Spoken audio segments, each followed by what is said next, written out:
Okay, so let's start. We want to start a new topic now. So let me introduce the topic now. Let me introduce this topic. Now, as a company, there are various ways in which you as a company, you can settle your obligations. One way in which you can settle your obligation is by issuing your shares. You can issue shares as a payment for your obligation. For example, let us assume you are a company A and you wanted to buy a motor vehicle. So you went to General Motors and you saw a vehicle whose market value is 5 million. So you told General Motors you want to buy that motor vehicle. General Motors told you, instead of giving us cash, they told you as company A, instead of giving us cash, give us shares equivalent to the market value of that motor vehicle. So you are settling your obligation in that case by issuing your shares. So you bought that motor vehicle by issuing shares. So you paid by shares.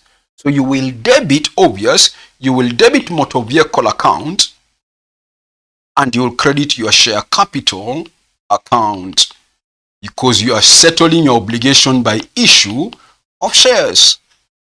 So this is one form of what we call a share-based payment. It's one form of a share-based payment where shares are used to settle obligations. That is one form. Let me introduce another one. Suppose, again, listen, you went to a company which is your supplier. You as company A, you went to your supplier and you purchased goods on credit for shillings 2 million. That is today. You must have debited purchases. You must have credited creditors. By how much? 2 million. When you bought the goods on credit. Now, listen. You also agreed with your creditor that you will pay him maybe 3 or 4 months from now.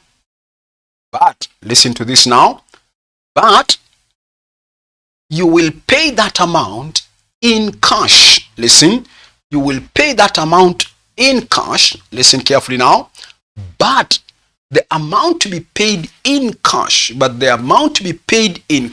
you agreed, it will be computed based on the market value of a certain number of shares as at the date of payment.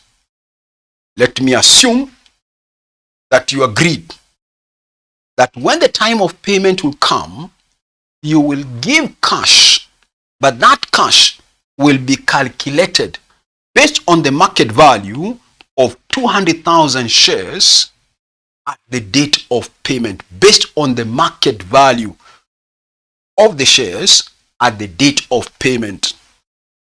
So let us assume that the market price of the shares at the date of payment, it could be by the end of the year or whatever you are paying, maybe the market value of those shares is 9 shillings. So you as company A, you are paying your obligation, listen, in cash. But the amount to be paid in cash is being computed based on the market value of 200,000 shares as at the date of payment. If the date of payment, at the date of payment, the cash price or the market price is 9 shillings, then you will pay your creditor cash of how much? 1.8 million. It is obvious, listen, it is obvious that you as a company A, you are gaining. Your obligation when you undertook the transaction was 2 million. You agreed with your supplier, you will give him cash equivalent to the market value of 200,000 shares as at the date of payment. So it happened that at the date of payment, the market price was 9 shillings. So you gave cash equivalent to 1.8 million. Listen, so this is again another form of cash, another form of share-based payment. It's another form of what we are calling share-based payments. Before I give the names, listen, you as a company, you are gaining. You are paying less for a higher obligation. That difference of 200, you will take it to the P&L account as a company. What if at the time of payment, the market price was 11 shillings? What if at the time of payment, the market price was 11? On the day you bought the goods on credit, the market price of the goods was 2 million. So you debited purchases and you credited creditors by 2 million. But you agreed with your supplier at the date of payment, you will give him cash equivalent to the market value of 200,000 shares at the date of payment. So if at the date of payment, the market price is 11 and the number of shares you agreed to use are 200,000, then it means you're going to pay cash worth 2.2 million. That is what you will pay. You will debit your creditor by 2.2 million and you will credit cash. So this time, as a company A, you are losing. You are paying more for a less liability. That difference, take it to the P&L account. That is 200,000. Now listen. So having introduced those two items or those two transactions, listen now, we normally have different types of what we call share-based payments, types of share-based payments. So far, I've discussed two of them. One of them, which was my first one, listen, one of them, which was my first one, is what we normally call the equity settled. We call it equity settled share-based payment. Where, listen, I settled my obligation in terms of shares. You settle your obligation by issue of shares. When you bought that motor vehicle for 2 million or 5 million, you debited motor vehicle and you credited share capital as a form of payment. That is what we call equity settled type of share-based payment. Number two, the second transaction is what we call cash settled transaction. We call it cash settled share-based payment. Cash settled. Listen, whereby as a company, you are settling your obligation by giving cash. You settle your obligation in cash. Listen, you settle your obligation in cash, but the amount to be paid in cash is computed based on the market value of a certain number of shares, based on the market value of a certain number of shares as at the date of payment. As at the date of payment. That's the second type of what we call share-based payments. Number one is equity settled. Number two is cash settled. Number three, the third type of share-based transaction is what we call choice of equity settled, choice of equity settled or cash settled, whereby an entity may decide, an entity within the contract may decide how the obligation should be settled. Either party have a right to choose how that obligation should be settled, either in cash or in terms of equity shares. Okay, so those are the three types of share-based payments.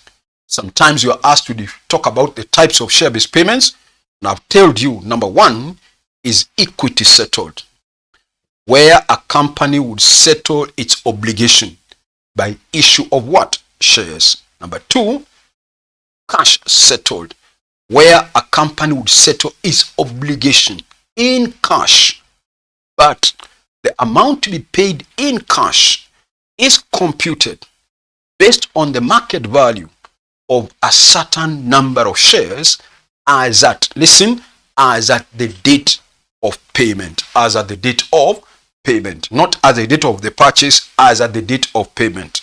Good. The third type of share-based transaction is what we are calling choice of equity or cash settled. So either party or either entity, an entity has a choice of how the obligation should be settled. Good. So let me continue from there now. Listen, before we continue, there are some one or two students in the group who is new, and therefore there are also some who have attended for free today. I've admitted them for free. So listen to those new students. Please subscribe. If you have not subscribed, please subscribe to my YouTube channel if you have not subscribed. This could also apply to my old students. If you are watching and you have not subscribed to my YouTube channel, please subscribe. On the page you are watching this video from, there is always a subscription button down there. Click on that button and you will be able to subscribe. You can also click the notification bell. So if you have not subscribed, please subscribe. Okay. The other thing is, for those who have not joined classes officially online, those who have not joined and you would wish to join our online classes, we have online classes for advanced financial reporting. That is for the advanced level. We also have for advanced financial reporting. If you have friends who are doing financial reporting of the intermediate, and if you have friends who are doing financial accounting of the foundation level, we also have online classes for them. Again, if you have any interest, you are in this class, and you have an interest in the advanced financial reporting, you can call me on 0722 65 8875. For advanced financial reporting, we always have either early morning classes or evening classes. We either have early morning or evening classes. Okay, good. Alternatively, listen, if you're not able to attend the live classes, I'm talking to the new students, or yes, I'm talking to you now. If you are not able to attend the live classes, then you can also buy what we call pre-recorded videos. You can buy what we call pre-recorded videos, where you get the videos for the whole syllabus at once and you listen to them at your own free time. Good. I think that's all I wanted to say, especially for those who have joined us today and for the students who are joining us. Okay, please subscribe to my YouTube channel if you have not subscribed. I've said even to the old students, you are a student and you have not subscribed, please subscribe. Click that subscription button even now as you are watching. Then I've said for those who want to join our online classes, either for advanced financial reporting, the one we are doing now, or for financial reporting for your friends, or financial accounting of the foundation level, please call me on 0722 65 8875. Then I've said if you're not able to attend live classes, you can buy what we call pre-recorded videos. Good. I think that's all. So let me continue now. Let me continue from there now. So we have now discussed the types of share-based transactions. before we go further, maybe we can put down something now on what we have already said. So have a subtopic, the topic, put down the topic, put down the topic. Our topic is called share-based payments. Share-based payments, and it's covered under IFRS number 2. It's covered under IFRS number 2. Once you put down the main topic, below that, andika another subtopic. Below that, andika another subtopic. Below that, andika another subtopic. Types of share-based payments. Types of share-based payments. Types of share-based payments. Types of share-based payments. Number 1. Types of share-based payments. Number 1. Equity settled. Number 1. Equity settled. Equity settled. Then you say this, put a dash, equity settled. This is where equity settled, put a dash. This is where a company would settle its obligation. A company would settle its obligation by issue of shares. This is where a company would settle its obligation by issue of shares. Number 2, cash settled. Cash settled.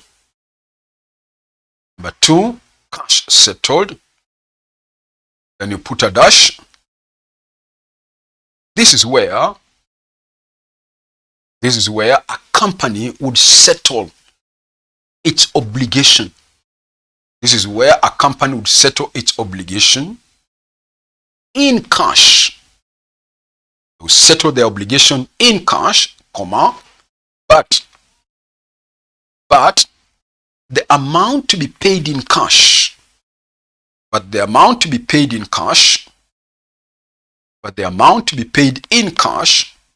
will be computed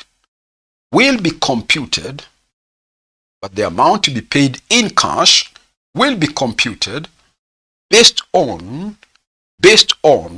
the market value, of a certain number of shares, based on the market value of a certain number of shares as at the date of payment. Based on the market value of a certain number of shares as at the date of payment. As at the date of payment. Good. Number 3. Choice of equity settled or cash settled.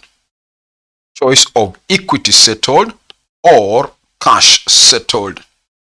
Choice of equity settled or cash settled. Then you put a dash. Where an entity has a choice.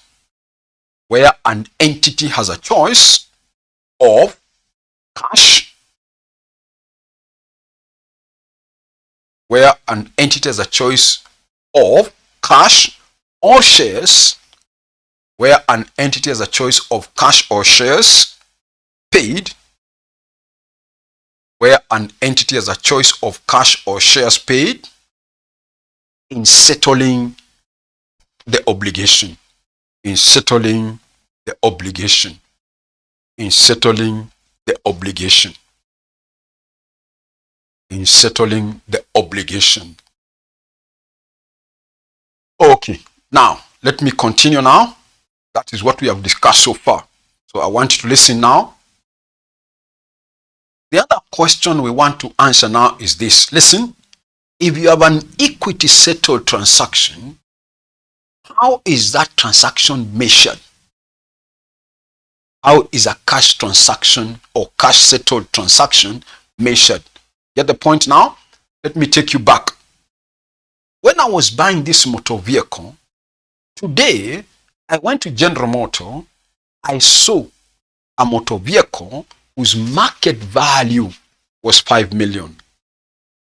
We agreed I'm going to give them my shares worth 5 million also. So I gave them the 5 million worth of my shares and they gave me the motor vehicle. Listen. So you are settling that obligation. Listen carefully now. You are settling that obligation based on the market value. Based on the market value at which date? At the date we signed an agreement of buying that motor vehicle.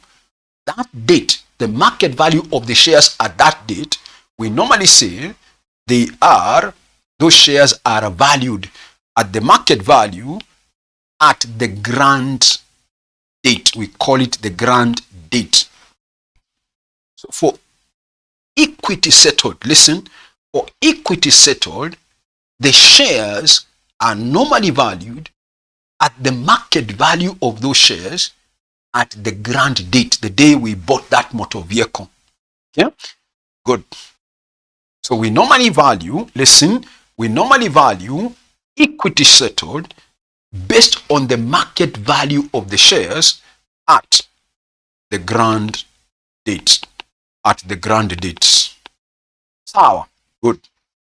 Now, if you look at the second one, today I purchased goods on credit for 2 million. That was the market value on the day I was purchasing the goods. So I debited purchases, I credited creditors by 2 million. We agreed, listen, we agreed that I'm going to settle this obligation 5 months or 1 year from now, whichever the date. When the date of payment came, I was supposed to give them, or I'm supposed to give them cash, which is based on, listen to this now, which is based on the market value of a certain number of shares as at, listen, as at the date of payment. The first time we saw the date of payment, the market value was 9 shillings per share. So I gave them cash amounting to 1.8 million. Listen to this now. So we are settling that obligation based on the market value of the shares as at when? As at the reporting date. When we are paying the cash, what is the market value of those shares? That is the reporting date. If you are paying after 1 year, what is that market value at that date? So if it's by the end of the year, what's the market value of the shares as at the end of the year? So we are saying, listen to this, that when you are dealing with a cash settled transaction, then that should be settled using the market value of the shares, using the market value of the shares as at the reporting date. As at the reporting date. Very important to know which market value am I using. Is it the market value of the shares as at the grant date, or is it the market value of the shares as at the reporting date? I've told you, if it is equity settled, use the market value of the shares at the grant date. Like when you bought that motor vehicle and you are giving shares as a payment immediately. What is the market value of the shares as at that date? Okay, good. 2, cash settled. It is measured based on the market value, though you are giving cash, but based on the market value of the shares at each reporting date. At each reporting date. Good. Of course, the last one, it depends. Now, so let's put down that information. So have another small subheading. Measurement as a subheading. Have it. Measurement of equity settled. Measurement of equity settled transactions. Measurement of equity settled transactions. As a subheading, measurement of equity settled transactions. Then you say this below that. Then you say this, measurement of equity settled transaction. And you say this, this should be measured, this should be measured based on, this should be measured based on the fair value, which is the same as market value, based on the fair value, based on the fair value, based on the fair value of the goods, based on the fair value of the goods at the grant date. Based on the fair value of the goods, you're giving shares equivalent to the market value of the goods. Based on the fair value of the goods at the grant date. At the grant date. Underline that word, grant date. That's important, because questions now are based on that. When you are given questions, you will have to identify whether you are dealing with an equity settled transaction or you are dealing with a cash settled transaction. That is what we shall see later. Okay? But for now, just know that if it's an equity settled, you compute it based on the fair value at the grant date. Okay? Another subheading, measurement, another subheading, measurement of cash settled. Measurement of cash settled transactions. As a subheading, measurement of cash settled transaction. Measurement of cash settled transaction. Measurement of cash settled transaction. Then you say this. In this case,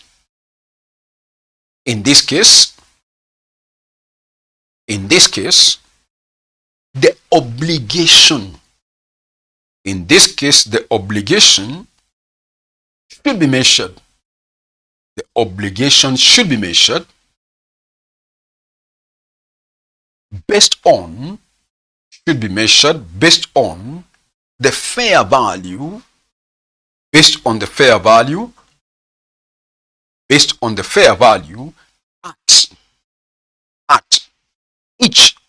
at each reporting date. At each reporting date. Underline that again, it's important. At each reporting date. At each reporting date. Another paragraph under that. Another paragraph under that. Any change in fair value, should be transferred. Any change in fair value should be transferred to, any change in fair value should be transferred to the profit and loss. Any change in fair value should be transferred to the profit and loss. You remember one time we made a gain of 200, another time we made a loss. When we paid 1.8 in cash to the creditors, we made a gain. That gain is what I'm taking to the P&L. Another time we made a loss, that's what goes to the P&L. Good. So that is all about the types of, listen, that's all about the types of share-based payments and how they should be measured. Are you there now? We continue. I hope you're okay now. There are two types, cash settled, equity settled. The third one, choice of equity or cash settled, and how each of them is remeasured by the end of the year, by the time of the transaction. You're saying cash settled, measure it, cash settled, measure it based on the fair value at the reporting date. Equity settled, measure it at the fair value at the grant date. Good. Now, let me develop the topic now. We want to move on now to something else, We want to move on now to something else that we call share. We call it share. Employees, let me put it that way. Employees share options. Employees share options. Let me introduce it. Of course, share options is not a new term to you. Share options is not a new term to you. So I want you to listen carefully, because there are terms we shall discuss here and concepts that I want you to understand, because we shall use them in the computations. So I want you to listen carefully first. I'm going to go through first. Before we put down anything, I'm going to go through first to give you the concepts behind share options and how you as a company, whenever you have an employee share option, how you should account for that share options. Okay. Now, let me assume that as a company, for now, I'm assuming, listen, that you have 1,000 employees. You are telling them that if these employees remain in service for 3 years, then by the end of the 3rd year, you will give them the privilege of buying shares at a price below the market price. That's what we call a share option.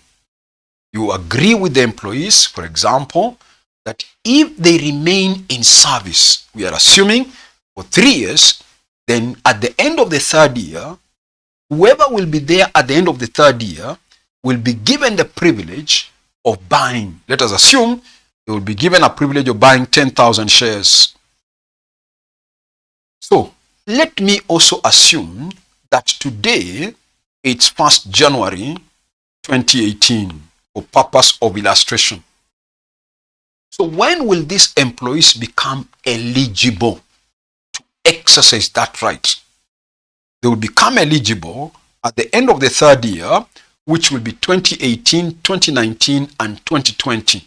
So by 31st December 2020, that's when the employees will become eligible to exercise that right. Now listen, the day we are agreeing with the employees, that is 1st January 2020, that date we call it, or the day we signed an agreement, we normally call it the grant date. We normally call it the grant date. I want you to listen to some of the terms. We call it the grant date. The day they will be qualifying to exercise the right, the day they will qualify to exercise the right and buy the shares, which is 31st of December 2020, that date, we call it the vesting date. We call it the vesting date. Okay? Listen again.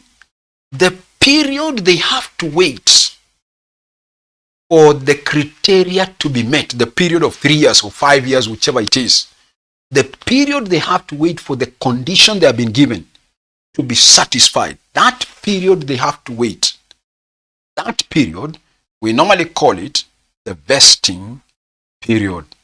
We normally call it the vesting period. We call it the vesting period. Now, the condition they have been given to meet before they qualify to exercise the right, whichever condition it is, that condition is called the vesting condition. We call it the vesting condition. So these are some of the terms. Sometimes you may be asked in theory questions to explain what is a grant date, what's a vesting date, what's a vesting period, what's a vesting conditions. Okay? So we have said vesting date is the date the employees become entitled to exercise that right and buy the shares, for example. Okay? Vesting period, we have said, it is that period they have to wait for them or for the criteria they have been given to be satisfied. period they have been given for the condition to be satisfied, that period they have to wait is called the vesting period. Now listen, the condition they have been given to meet in order for them to qualify to exercise that right, that condition is what we call the vesting condition. Listen, there are various conditions that a company can give for their employees. I've just given one example. Listen, I've just given one example of the vesting condition. Meaning, or that example is where the employees are required to remain in service for at least 3 years or remain in service for 3 years. That kind of a condition, we normally call it the service condition.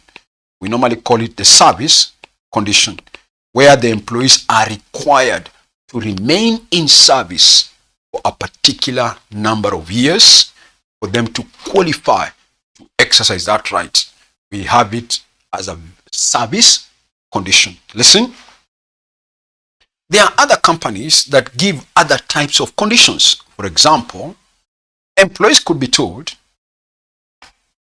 especially senior managers, they may be told, if the market price of our company shares increases to 50, maybe it's currently 30.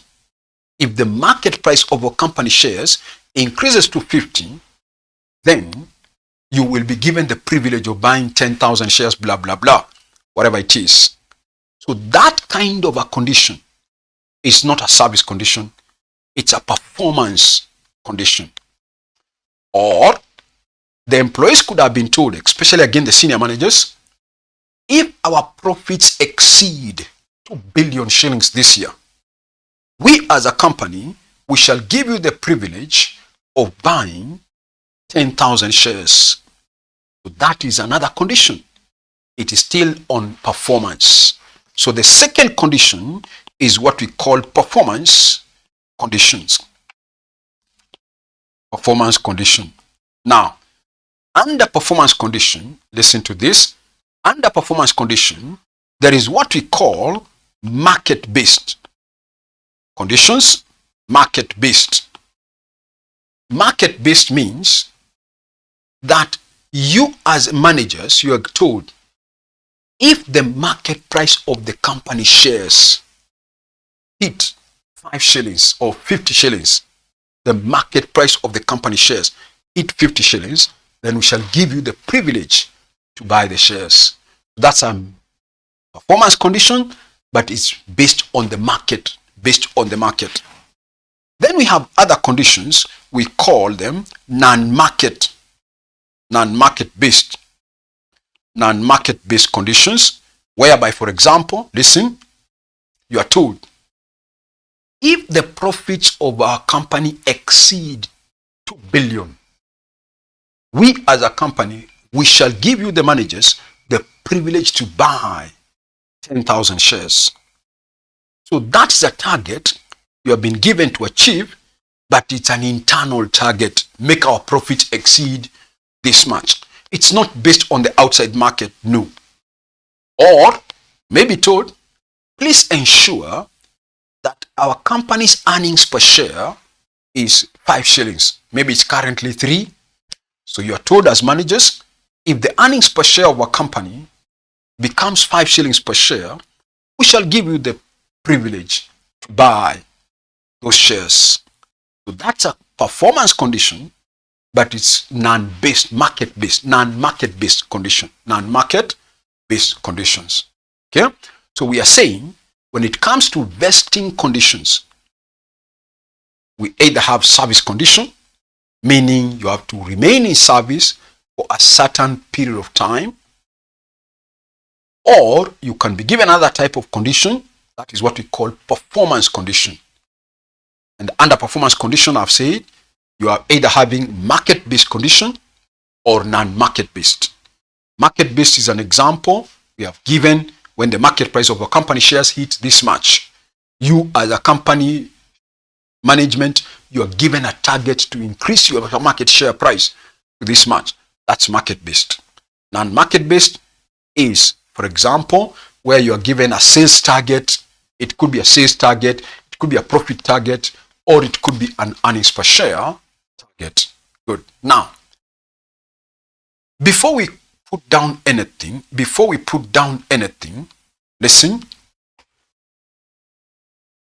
this kind of a share-based option that you as an employee, you are going into an agreement with your employees. Listen, we normally consider share options, or you as a company, you should consider this share option as part of, you should consider it as part of the remuneration package of your employees. You are required, whenever you have a share option or a stock option, you are normally required to account for it as part of the remuneration package of the employees. Meaning that you as a company, you are required to recognize a cost every year. Recognize a cost. For those 3 years, recognize a cost, because you are taking this option as part of the remuneration package. So what I want to demonstrate now, before we put down the summary notes, is how much will you recognize as a company? How much will you recognize as an expense in the year 2018? How much will you recognize as an expense in the year 2019? How much are you going to recognize as an expense in the year 2020? Those are the 3 years I want to discuss now. Okay? So let me demonstrate how much. And I want to assume you are giving the employees the privilege, listen to this now, you are giving the employees the privilege to buy 10,000 shares. That's what I assumed. 10,000 shares. I also told you, you have 1,000 employees currently. You told them the condition was this: if they remain in service for 3 years, at the end of the 3rd year, you will give them the privilege to buy 10,000 shares each.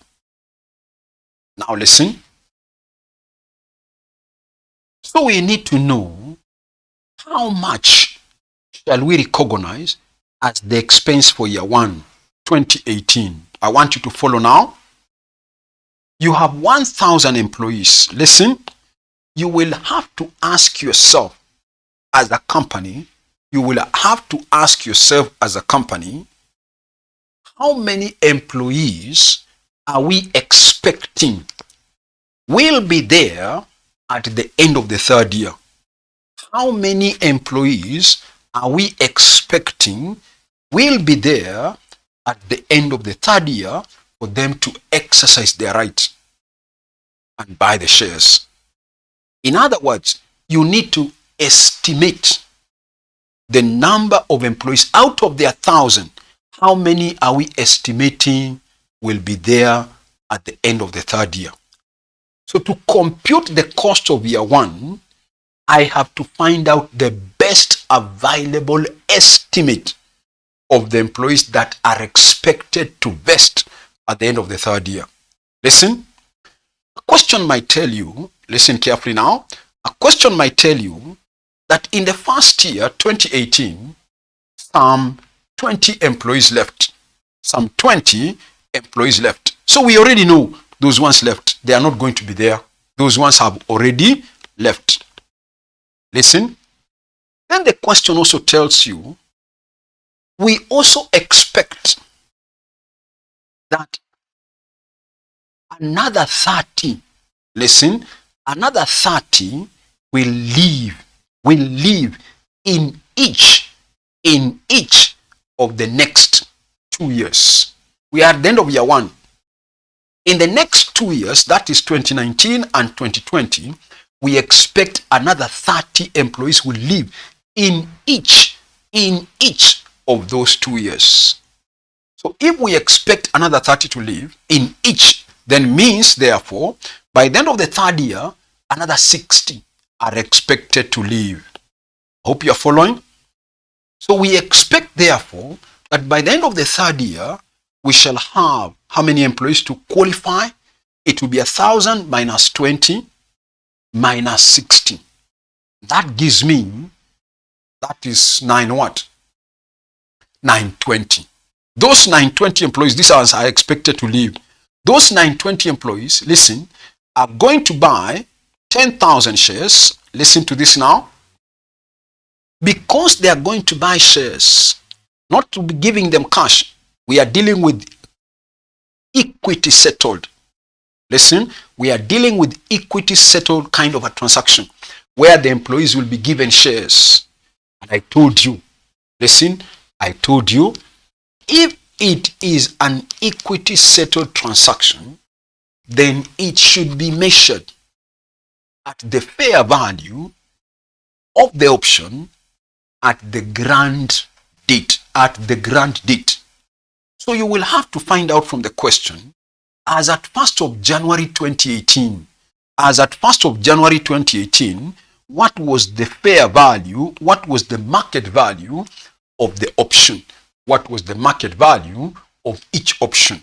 Listen, the question might tell you the market value of the option on 1st January 2018 was 15 shillings on 1st January 2018. So you are giving, or you will have 920 employees are expected to be there. They will buy 10,000 shares each at a price of 15. Listen carefully. That total that you are going to get, that total is what you are going to spread over 3 years. Whatever total you are having is what you are going to spread for those 3 years. So to get the amount you're going to charge in year 1, 2019, remember now you have 3 portions out of the vesting period. So to get the cost for the first portion, you would multiply this by 1 over 3. You multiply that by 1 over 3. So you are getting a third of the portion. If there are 4 portions, you have to multiply by 1 over 4, depending on the question. Good. So let me calculate now to see how much of the total. We are trying to spread the cost. First, how much is the cost? Let me calculate how much is the cost in total. We had 920 employees expecting to be there. That is 1,000 minus 20 minus 60. There are 920. Each of them will buy 10,000 shares at a price of 15. That will come to something like a total cost of 138 million. Spread that 138 million over the vesting period. Because we are computing the cost of year 1, I multiply this by 1 over 3, which is the same as just dividing by 3. That comes to 46. Now listen, that 46, you will debit. I want you to listen carefully. You will debit P&L account as an expense, and you will credit a reserve account. You will credit a reserve account. You have not given them shares by end of year 1. You will give them the shares in the 3rd year. But you are required to recognize a cost of 46 million in year 1, and at the same time create a reserve which will be converted into shares at the end of the 3rd year. So it means this 46 in year 1 will be debited in the P&L account. At the same time, you create a reserve. We call that reserve an equity option. We call it an equity option. And at the same time, that same 46 by end of year 1 will be the expense for that year. So you will debit P&L account with that expense of 46 million, and you will credit equity option or that equity reserve. That is for year 1. Let me do year 2, and I want you to watch carefully now for year 2 as the argument go by. We come to 2019. We had 1,000 employees. I have told you, listen, what is the best available estimate of the employees that we expect will be there by the end of the third year. Remember, they will only exercise at the end of the third year. Listen. So it means, therefore, every year, listen carefully, as a company, you are required to do a re-estimate. You re-estimate at the end of each year. So year one, we already know 20 employees left. 20 we know they left in year one. The question might tell you, listen to this now, the question might tell you another 40 left in year two. Another how many? 40 left in year two. So these ones left in year one, these ones left in year two. Now listen, then we were told at the start of the question, listen, we were told at the start of the question, when we were doing year one, and 30 employees are expected to leave. Listen, and 30 employees are expected to leave in each of the following 2 years. That's what we were told for data of year one. So now that we are in the year two, we ask ourselves, we are trying to project those who will be there by the end of the following year, third year. So it is obvious when we are doing data of year two, we come and say we expect another 30 to leave. By end of year three, we'll have left. We are in the third year now. Good. Then again, listen, multiply that by 10,000. Multiply that by the fair value at the grant date. We are dealing with an equity settled transaction. So you come and multiply that by 15. Listen to this now. Again now, we are in the second portion of the third portion of the three portions. So how much should we recognize as the reserve in year two, and how much should we recognize as an expense of year two? So you multiply this by 2 over 3. That's what we are trying to do. We are still trying to spread the cost, okay, over the service period, the vesting period. So let me multiply. We have 1,000 employees, 20 left in the first year, another 40 left in the second year. So those ones are automatically known. We expect another 30 will leave next year. Okay. So we expect that how many will be there by the end of year 3? This will be 1,000 minus 20 minus 40 minus 30. So we expect 910. Listen, 910 employees. Multiply that by 10,000 shares. Multiply that by the market price of the option, 15. Spread that cost over the vesting period. That is 2 over 3 now. We multiply that by 2 divided by 3. So that year, listen carefully, that year, our reserve will increase to 91 million. Listen, our reserve, not the expense for that year, our reserve. Remember, this is a cumulative cost. That is a cumulative cost. So that 91 becomes the cumulative reserve by end of year 1, by end of year 2, sorry. Listen. So if by end of year 1, the reserve was 46 million, and now it has increased to 91 by end of year 2, it means the second year alone, our reserve must have increased by how much? It is 91 minus 46. That gives me 45. So the expense for the second year will be recognized at 45. That's what we are getting as the expense for year 2. So in the second year, you will debit your P&L account by 45, you credit your reserve by 45 so that it increases now from 46 to 40 at 91. So you will increase your reserve by 45 in the second year. Okay, good. Now listen, final year, that is year 2020. Carefully listen. So this final year, we normally now don't need to estimate. We are at the end of the third year now. So we can actually tell which employees are there. Listen carefully. So in the third year, we don't have to use estimates. We use the actual number of employees that are there by the end of the third year. Because we are in that final year, we know who left in the first year, we know who left in the second year, and even in the third year now, we have everybody now who is still with the company. We can tell how many employees are within the company by the end of the third year. So in the third year, listen to this, you don't use the estimate number of employees. No, we use the actual.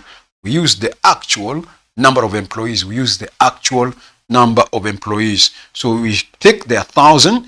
Remember, in the first year, 20 left. In the second year, 40 left.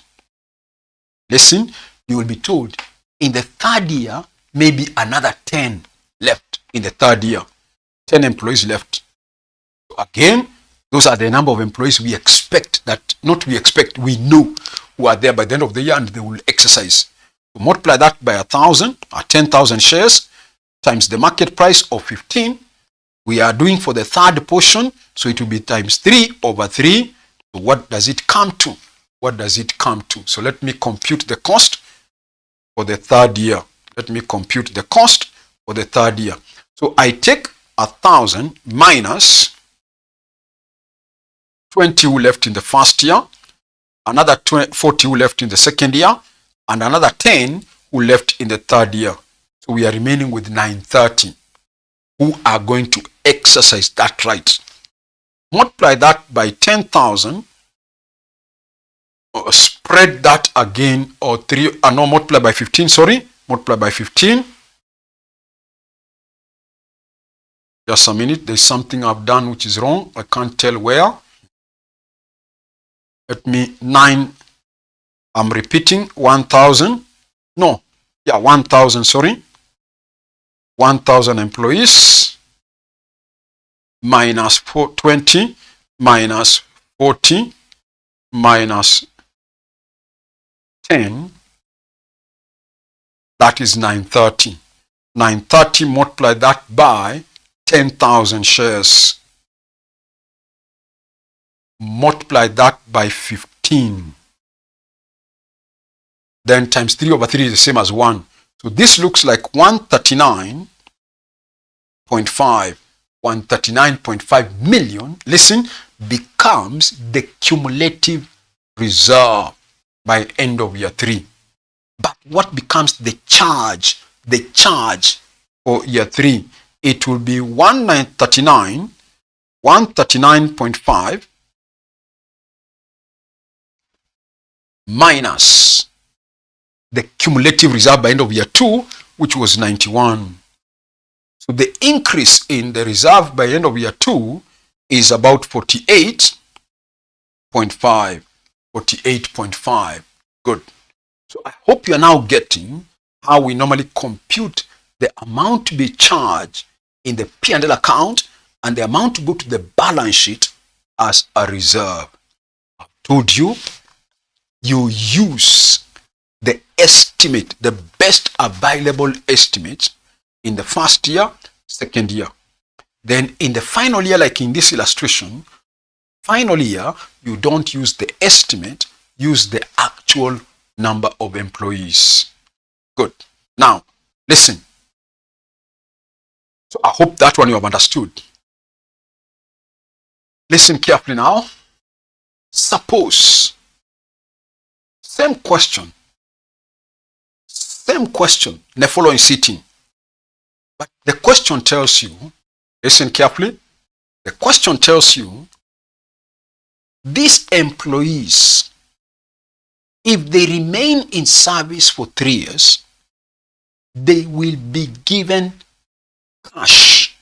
They will be given cash equivalent to the market value of a certain number of shares, the 10,000 blah blah blah that we have talked about. Okay, listen carefully now. So this time, same number of employees, 10,000, whatever, 1,000, blah blah blah, 40 left, 60 left, everything the same. But Now they are going to be given cash if they remain in service. And the cash will be based on the market value of a certain number of shares, blah, blah, blah. Meaning now, listen, you are dealing with what we are calling a cash settled transaction, not equity settled transaction. You are not going to give cash as an employer. You're not going to give shares as an employer. You're going to give cash at the time of vesting. Okay, you're going to give cash. So we are dealing with a cash settled. Listen, I told you, for any cash settled transaction, that transaction should be measured. How? That transaction for a cash settled, I told you it should be measured how? I told you it should be measured at the fair value of the option at each reporting date. At the fair value of the option at each reporting date. So this time, you will not use the 15, 15, 15 I used. 15, 15, 15 was the market value of the option at the grant date. Get the point? At the grant date. But now we are dealing with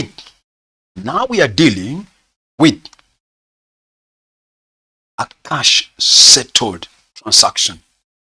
Saying for a cash settled transaction, we are saying use the market value of the option at each reporting date.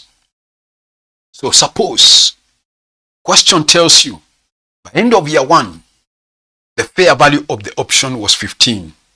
That will remain that one. Sorry, that is 15. The second year, maybe you will be told market value of the option now was something like 18. We multiply that by 18. I hope you are following. Multiply that by 18. Okay?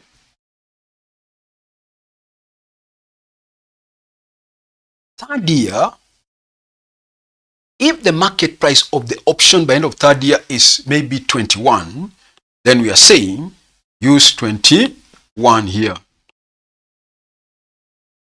So you could be given a question in an exam and you imagine that it was a question that came last sitting.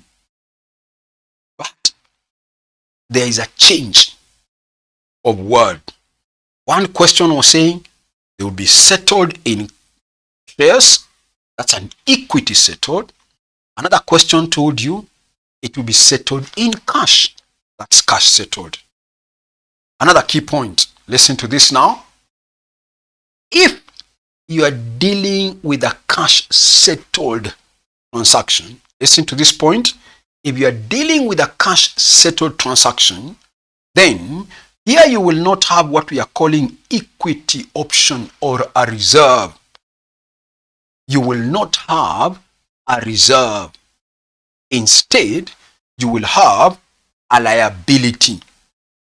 Remember, you are not going to give shares 3 years from now. You are going to give cash. So you don't recognize a reserve. No. You recognize a liability. So where you are dealing with cash settled transaction, you don't recognize a reserve, you recognize an obligation. So like in the first year, assuming the figures remain the 46, you will debit P&L and credit a liability account of 46 million by end of year 1. Okay? Second year, let me assume the figures remain the same. Second year, you will debit P&L account by 45 and credit a liability by 45. Second year, the charge. That's what we are saying. Okay?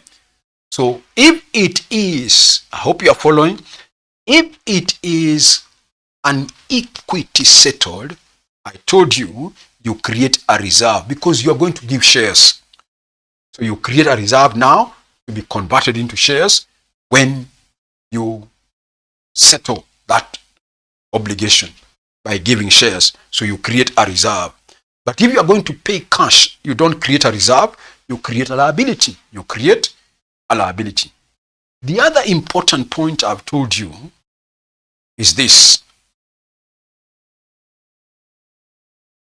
What is the fair value that you're going to use? If the question is for equity settled transaction, then I've told you use the fair value of the option at the grant date. If the question is a cash settled transaction, then use the fair value of the option at each reporting date. End of year 1, what is the fair value? End of year 2, what's the fair value? End of year 3, what is the fair value? Hope you are following now. Good. Now, I don't know now. I want to put down some notes now about what we have discussed. I want to put down some notes on what we have discussed so far. But before I give the notes, let me challenge you. I see whether you have understood. I want to challenge and ask you a question so that I see I am reframing. Listen, when it comes to these computation questions, the most critical thing to know or to understand is the language the examiner talks about. Like I told you, first year, 20 employees left.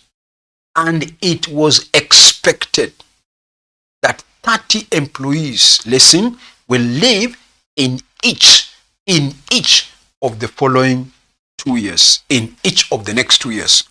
When I was doing year 1, I had 2 more years remaining, second and third. So we expect 30 will leave in the second year, another 30 will leave in the third year. So by the time I'm doing year 1, I expect another 60 to leave. When I'm doing year 2, now I'm expecting how many to leave in the next 1 year? 30. So I use 30, okay, in year 2 as expected to leave, okay. Then I've told you, if the data is for 3 years, for the first 2 years, you have to remember to use the estimate, best available estimate. Are you there? Good. Best available estimate of the number of employees that are expected to vest. Okay. Then I've told you in the final year, use the actual number of employees that are going to vest. That's another key important point. Now, let me use this language. Be ready to answer my question to now. The company again had 1,000 employees. Each of them will be given the privilege to buy 10,000 shares. If they remain in service for the next 3 years. So in the year 2018, the question tells you, this is 1,000 employees. The question tells you, listen, 2018. The question tells you 20 employees left. 20 employees left. Listen. Then it also tells you it is expected. Listen. It is expected that 60 of all the employees, 60 of all the employees will leave. It is expected that 60 of all the employees will leave in the next 2 years. 60 of all the employees will leave within the next or in the next 2 years. I hope you have understood that statement. Get it right before I ask you my question. So I've told you, listen, we had 1,000 employees. 20 left in the first year. Okay? And 60 of all the employees are expected to leave in the next 2 years. 60 of all the employees are expected to leave in the next 2 years. 20 left, and 60 of all the employees are expected to leave in the next 2 years. So when you are doing your computation here, you will take 1,000 minus how much? Chat now and give me the answer. Chat now and give me the answer. When you are doing the computation for year 1, utasema 1,000 minus what? Somebody you chat and give me the answer.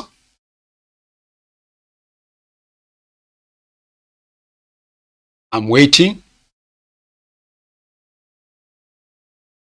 Utasema 30 minus what?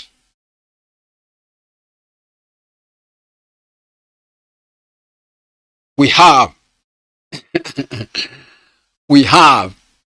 told, listen, we are told we had 1,000 employees. 20 left in year 1. And 60 of all the employees are expected to leave. 60 of all the employees are expected to leave. So somebody is saying it will be 1,000 minus 80. Another person, what's your opinion? One person is giving me 1,000 minus 80. I want to see an opinion for somebody else. Again, another person has given me 1,000 minus 80. I want you to understand that language.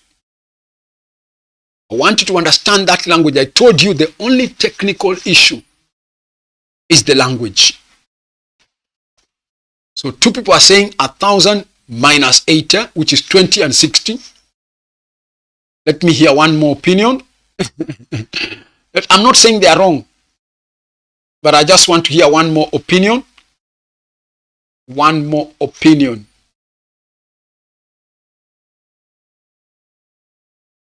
Okay, now listen. Some people are not refusing to give me their opinion. Now listen. Listen carefully.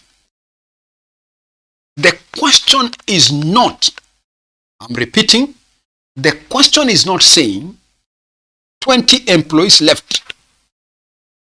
And the question is not saying, and a further 60 are expected to leave in the next 2 years.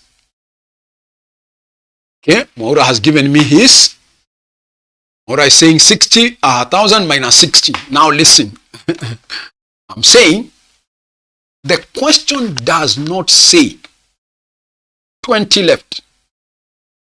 It does not say and a further 60 are expected to leave in the next 2 years. Listen.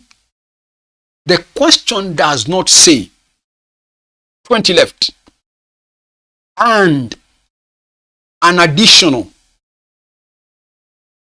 60 are expected to leave in the next 2 years. No. So the question does not use the word and a further 60, or it does not say and an additional 60 of the employees are expected to leave. It says, get the point, it says 20 left and a total and 60, listen, and 60 of all the employees, and 60 of all the employees are expected to leave in the next 2 years. So the question is, listen to this now, these 20, are they part of the 60? Yes or no? these 20, as per the question, are they part of the 60? Write there yes or no. These 20, are they part of the 60? We are told 20 left. And 60 of all the employees, listen, 60 of all the employees are expected to leave. The question is, these 20, are they part of the 60? The question is either yes or no. The answer is yes. Listen, the answer is yes. They are part of the 60. So you cannot come and again say that it will be 1,000 minus 20 minus 60, like some of you have given me the answer that way. No. The trick here is the examiner wanted you to know that the 20 are already part of the 60. The question says 60 of all, we have 1,000 employees. 60 of all the employees are expected to leave in the next 2 years. So it means the 20 are already part of the 60. So you just come and minus 1,000 minus 60. Then you multiply that by 10,000 times 15 times 1/3. I hope you're getting. If the question had said, listen, if the question had said 1,000 employees left. No, we had 1,000 employees, 20 left. And it says, and a further 60 employees are expected to leave. Or it says an additional 60 employees are expected to leave. Then you come and minus 60. That is the language. So the trick here is that the examiner normally uses is the language. Understand the language. He will beat you on that language. How many are expected to leave? How many of the total? Blah, blah, blah. So I hope you are getting there. Are we together so far? Are we together so far? You chat and say yes. Are we together? Somebody like who? Maura, who had said a different answer. Are you okay now, Maura? Oh, Maura, you came up with 2 answers. Maura, you came up with 2 answers. So you are guessing, or you are sure of the first one or the second one? Maura, you wanted to rely on the first or the second? Because I can see, Maura, you gave 2 answers. Okay, fine. I hope now you have understood. The tricky is the language. That the 20 or the second, sawa. Okay, let me take it, Maura, that you meant the second. Sawa. So if you meant the second, then you are right. So you can see the point that 60 of all the employees, meaning even the 20 who left are part of the 60. Even the 20 who left, they are part of the 60. Because we expect 60 of all the employees to leave. So if already 20 have left, then it's the same as saying, listen, it's the same as saying, we had 1,000, 20 left, because I saw somebody doing that way, and we expect another how many to leave? Another 40. Another 40. That's another way. That's another way. Because 20 have already left. So if 60 of all the employees are expected to leave and 20 have already left, then we are expecting another 40 to leave. Sawa. Okay, fine. So let's put down the summary notes now. Hoping you have understood. We put down the summary notes now on this subtopic. Put down the subtopic, employees share options. We have discussed several things, so we want to put down those terms at the same time. Yes, thank you. Now let's put down the subtopic.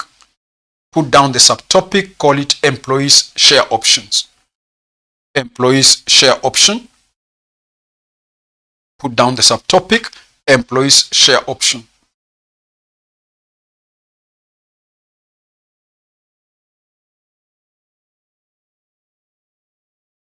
Then you say this occurs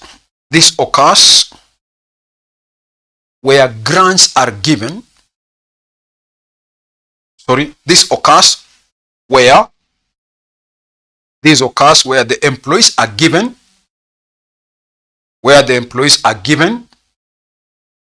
the privilege. This occurs where the employees are given the privilege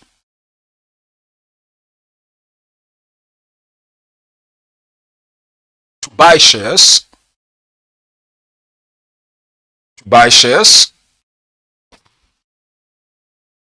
or get cash at the end of the vesting period. At the end of the vesting period, if certain conditions are met.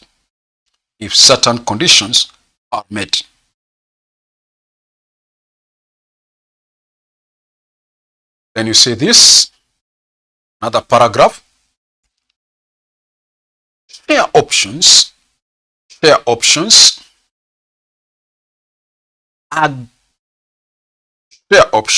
are considered as part of the remuneration package.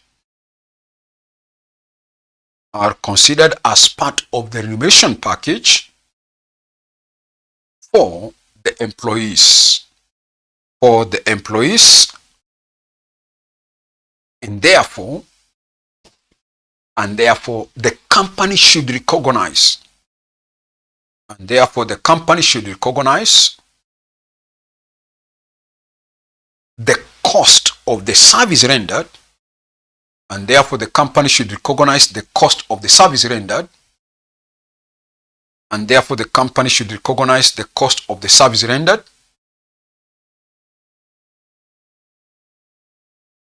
The cost of the services rendered during the vesting period. During the vesting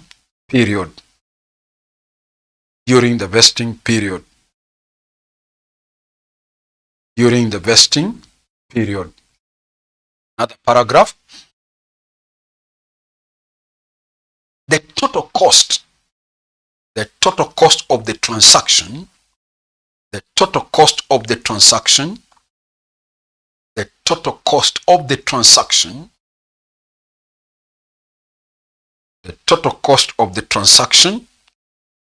should be spread.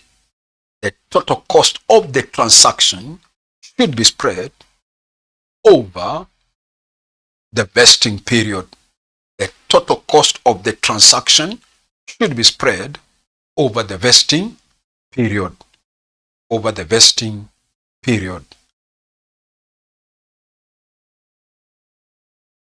Another paragraph.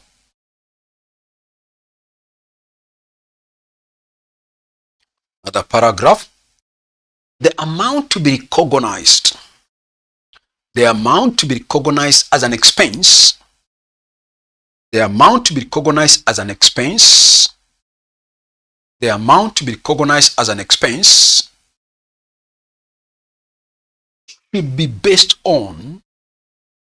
be based on the amount to be recognized as an expense should be based on the best available estimate.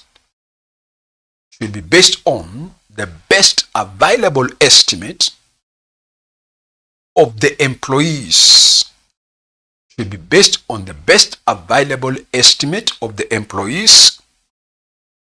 That are expected to vest.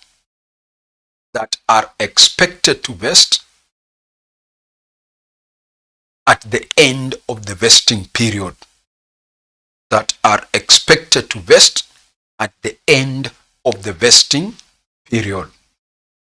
At the end of the vesting period. So go back to that statement and underline best available estimate. That's important. I've said the amount should be based on the best available estimate of the employees. So underline the keyword best available estimate. Okay, continue. Another paragraph. This estimate should be revised. This estimate should be revised at the end of each year. This estimate should be revised at the end of each year. This estimate should be revised at the end of each year. This estimate should be revised at the end of each year. Another paragraph. On the vesting date,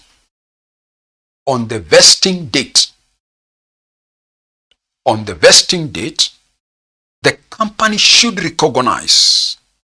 On the vesting date, the company should recognize the amount. The company should recognize the amount based on. Company should recognize the amount based on the number, the actual, put it that way. Okay, put it this way. Based on the number of options,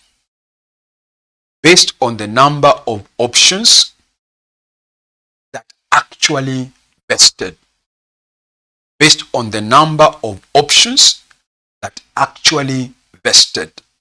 I've said on the vesting date, the company should recognize an amount based on the number of options that actually vested. So underline this term or these words, number of options that actually vested. Number of options that actually vested. That's what you're underlining there. In the year of vesting, you use the actual. Okay. Another paragraph. NB.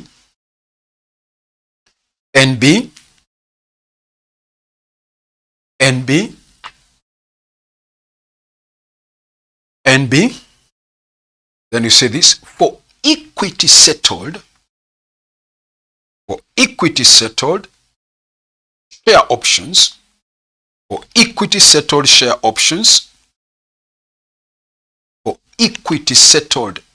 options, comma, the amount to be recognized in the books for equity settled share options, the amount to be recognized in the books,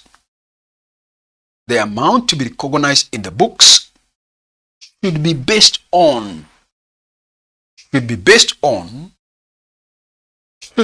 on the fair value. Should be based on the fair value of the option. Should be based on the fair value of the option at the grant date. At the grant date. Should be based on the fair value of the option at the grant date.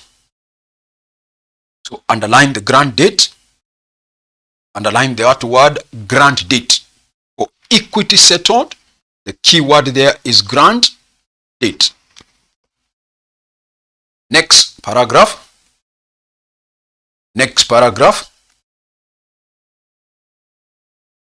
For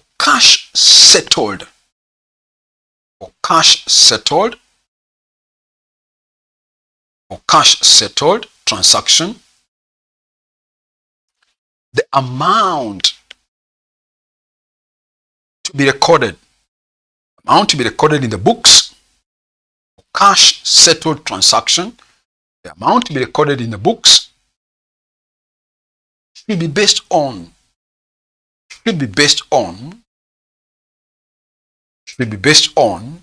the fair value of the option.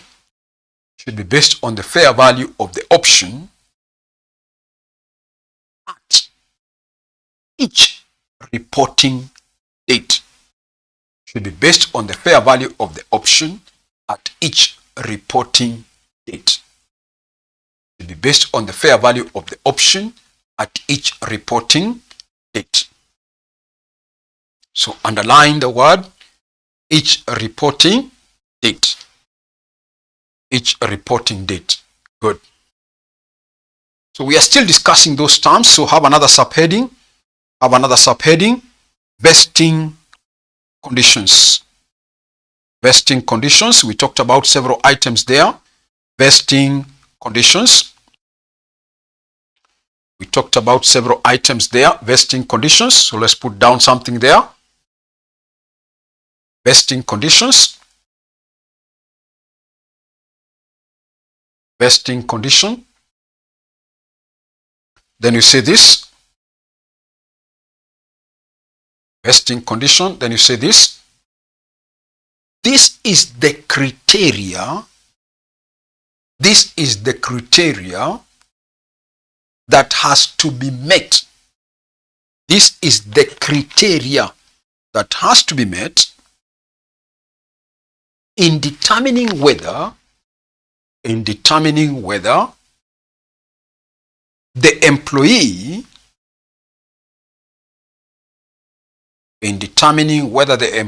receives cash, stock shares, receives cash or stock shares of the entity. This is the criteria that determines whether, or the criteria that has to be met in determining whether the employee receives cash, maybe it's a cash settle, or receives shares of the entity. Another paragraph.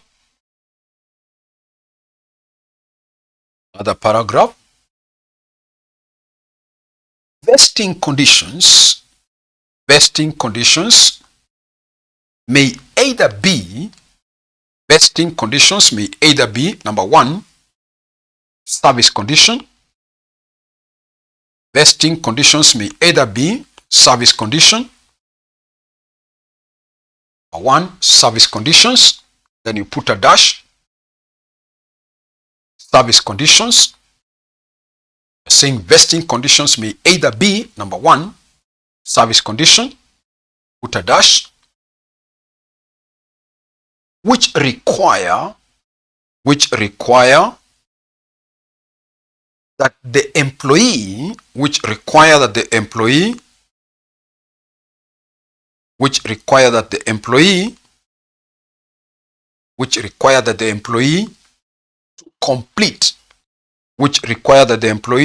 to complete a specified period of service.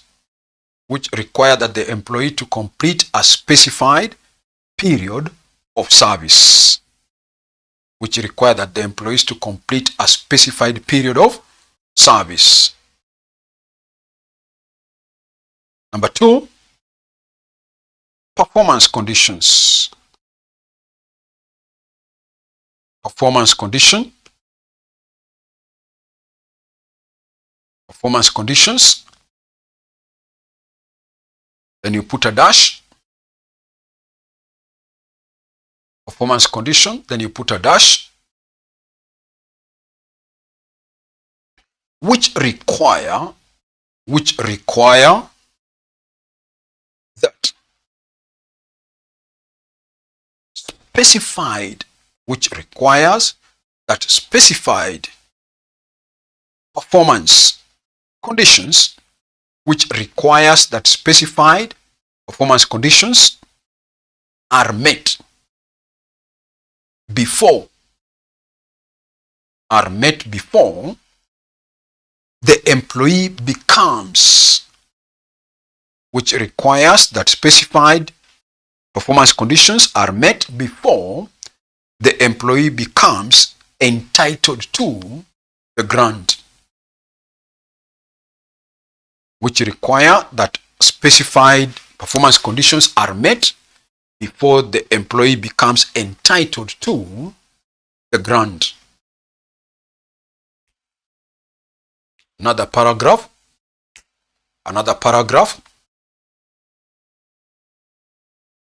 Performance conditions are of two types. Performance conditions are of two types. Number A, market-based conditions. Number A, market-based conditions.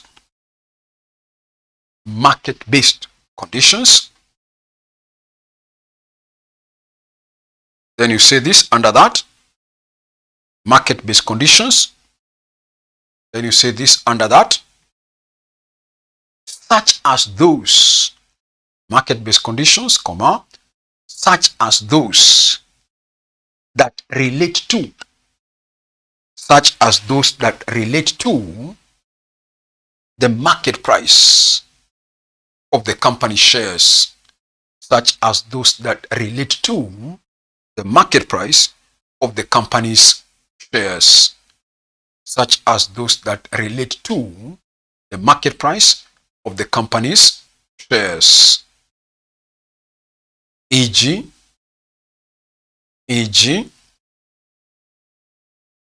employees being required. E.g., employees being required to take the market price. E.g., employees being required to take the market price or the share price. That way, the employees being required to take the share price. Take the share price of the company. To take the share price of the company to a certain level. To take the share price of the company up to a certain level. Number B, non-market based. Non-market based conditions. Non-market-based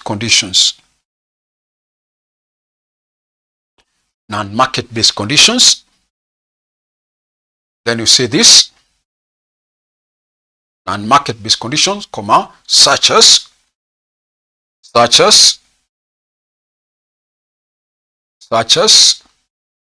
those that relate to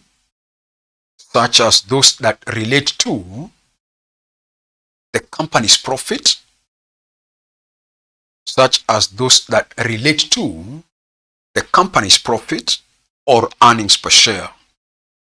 Such as those that relate to the company's profit or earnings per share. E.g.,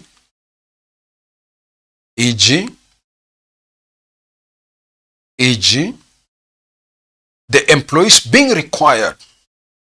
E.g., the employees being required to meet.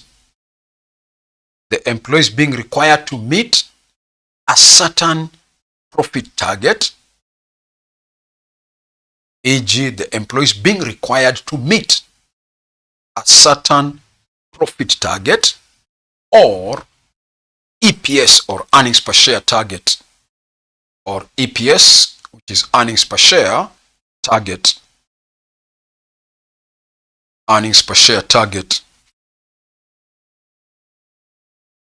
Next, another subheading, vesting period. We are trying to define those terms. Vesting period as a subheading now. Vesting period.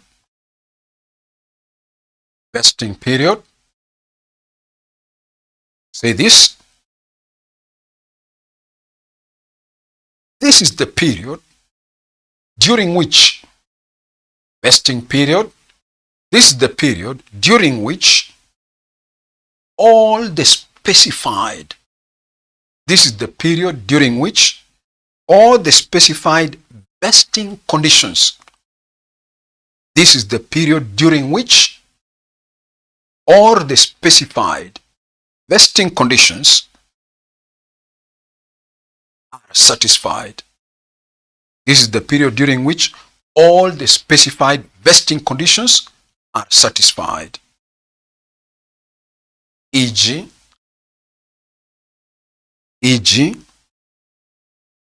the number of years, e.g., the number of years an employee, e.g., the number of years an employee must stay in service, e.g., the number of years an employee must stay in service, e.g., the number of years an employee must stay in service. Another subheading, vesting date. Vesting date. Subheading, vesting date.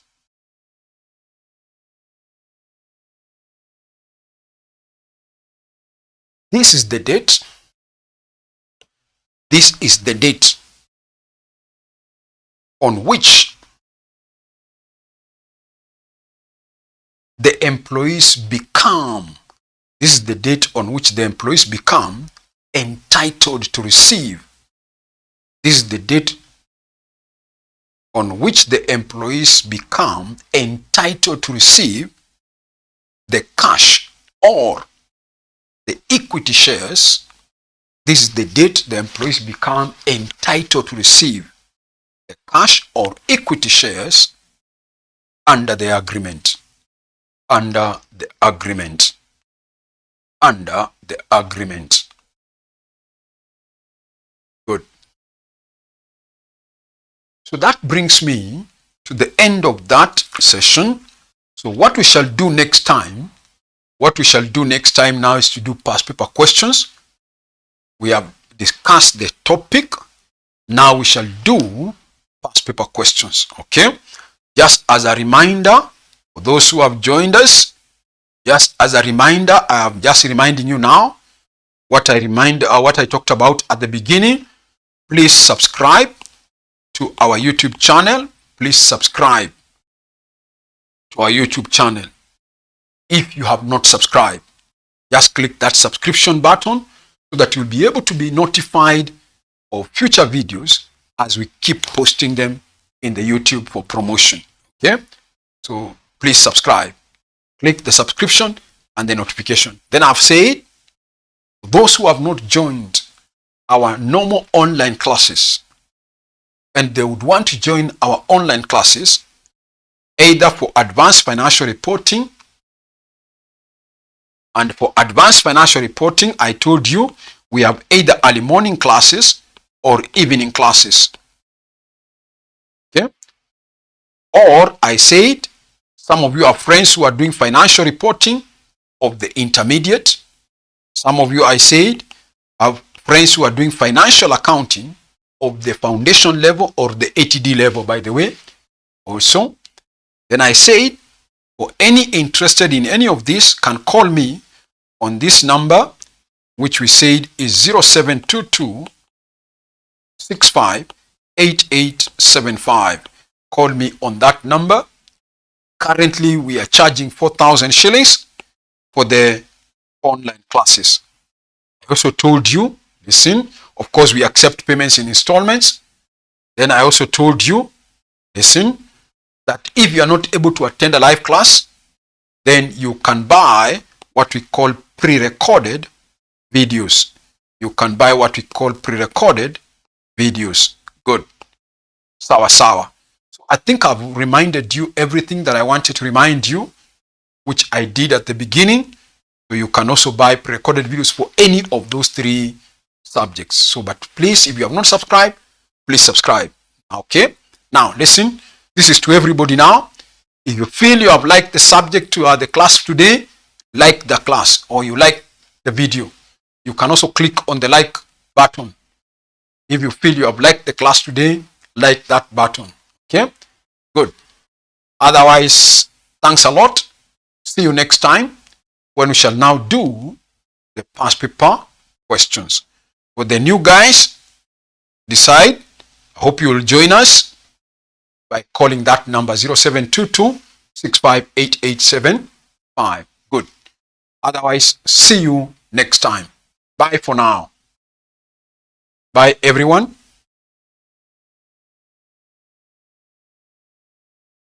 Bye for now.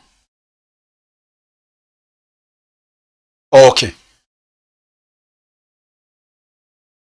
Bye for now.